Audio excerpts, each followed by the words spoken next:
and probably the accurate time and place the cry of Pugadlawan happened in August 24, 1896, at the barn house of Tandang Sora in Gulud. Now, why I thought that this is one, it is because this statement came from Dr. Pio Valenzuela, who was at that time, he witnessed the event himself. Although he takes this event is somewhat deemed controversial, he told on his account the happenings or event that transpired and that are still vivid in his memory. The further claim that his testimony are true. The research team of the forerunner of National Institute, which include Valenzuela himself, identified the location as the part of Sitio Gulud, Banlac, City.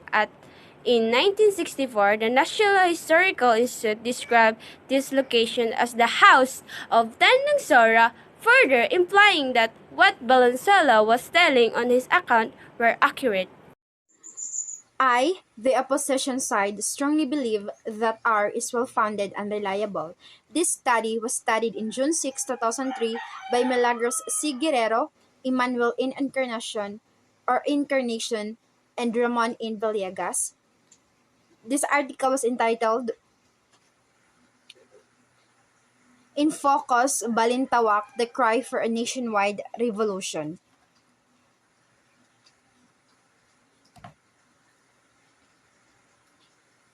The historian Pedro E. Gagilonia pointed out the controversy among historians continues to the present day. The cry of Pugadlawan of August 23, 1896 cannot be accepted as historically accurate. It lacks positive documentation and supporting evidence from the witness. The testimony of only one eyewitness, which is Dr. Pio Valenzuela, is not enough to authenticate and verify a controversial issue in history. Historians and their living participants, not politicians and their sycophants, should settle this controversy. Pio Valenzuela had several versions of the cry. Only after they are compared and reconciled with the other accounts will it be possible to determine what really happened. In September 1896, Valenzuela stated before the Olive Court, which was charged with investigating persons involved in the rebellion, only that Katipunan meetings took place from Sunday to Tuesday or 23 to 25 of August at Balintawak.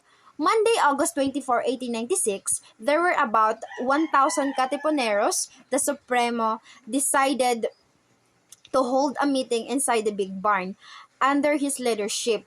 The meeting began at 10 o'clock in the morning. It was 12 o'clock noon when the meeting adjourned amidst loud cries of "Long live the sons of the country!" or in Tagalog, "Mabuhay ang mga anak ng bayan." The Cry Revolution was on August 23, 1896 because Agoncillo used his considerable influence and campaigned for a change in the recognized site to Pugadlawan and the date to 23 of August 1896.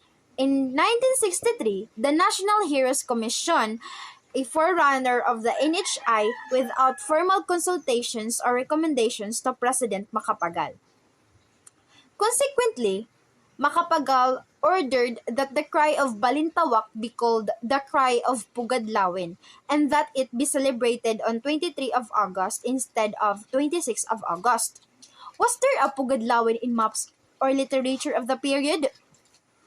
A rough sketch or croquis de las operaciones practicadas in el Español showed the movements of Lieutenant Ross against the Katipunan on 25, 26, and 27 of August in 1896. The map defined each place, named as Sitio Baclac. In 1897, the Spanish historian Sastron mentioned Caloocan, Balintawak, Banlat, and Pasong Tamo. The names mentioned in some revolutionary sources and interpretations, Daang Malalim, Kangkong, and Pugadlawan were not identified as barrios. Even detailed Spanish and American maps mark only Caloocan and Balintawak. In 1943, map of Manila marks Balintawak separately from Caloocan and Diliman. The sites where revolutionary events took place are within the ambit of Balintawak.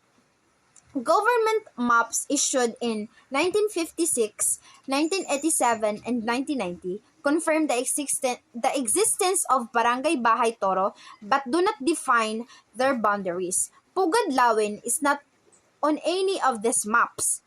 Writer and linguist Sofronio Calderon, conducting research in the late 1920s on the toponym Pugadlawen, went through the municipal records and the census of 1903 and 1918, could not find the name and concluded that isang pagkakamali ang sabihing mayroong Pugadlawin sa Caloocan. It would be a mistake to say that there is such as Pugadlawin in Caloocan. First, that Pugadlawin was never officially recognized as a place name on any Philippine map before.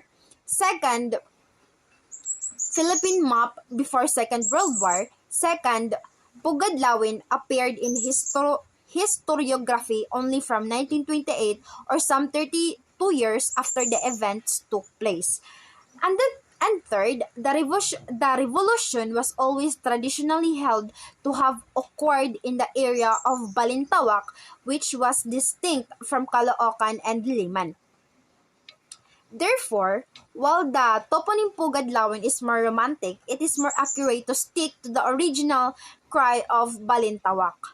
Masangkay's final statement has more weight as it was corroborated by many eyewitnesses who were photographed in 1917 when the earliest 23 August marker was installed. Valenzuela's date 23 of August in his memoirs conflict with 1928 and 1930 photographs of the surveys several katipunan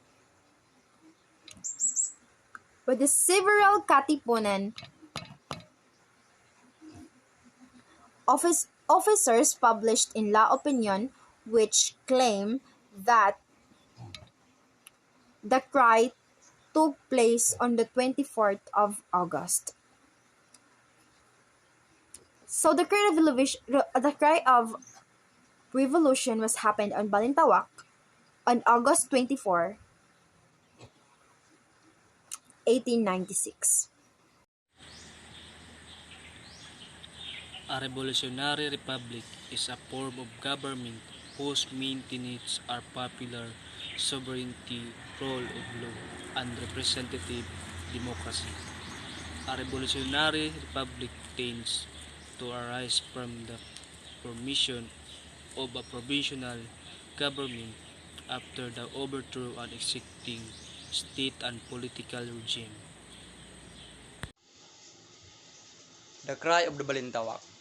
Balintawak it means the turning point when the Filipinos finally refused the Spanish colonial dominion over the Philippines islands or the beginning of the Philippines Revolution.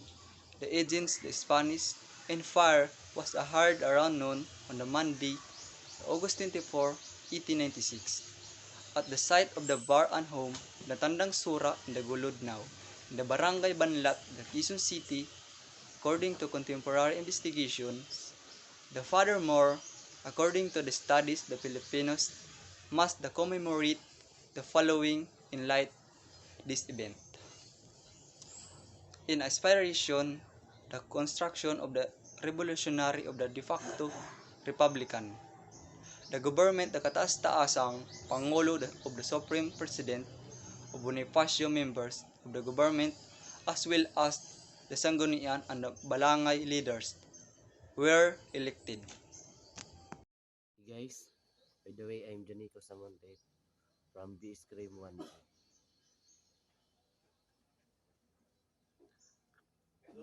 Cry of Balintawak, August 24, 1896 at the barn house of Tandag Sora in Golod. The Cry of Balintawak occurred on August 24, 1896. The cry defined as the turning point when the Filipinos finally refused Spanish colonial dominion over the Philippines islands. With tears in their eyes, The people as one man pulled out their cedulas and tore them into pieces. In a motion-laden ceremony, the fighter tore then residence certificates to symbolize the termination of their loyalty to Spain while shouting the battle cry, "Long live the Philippine independence." The event went down in Philippine history as the Cry of Balintawak and is regarded as the starting signal for the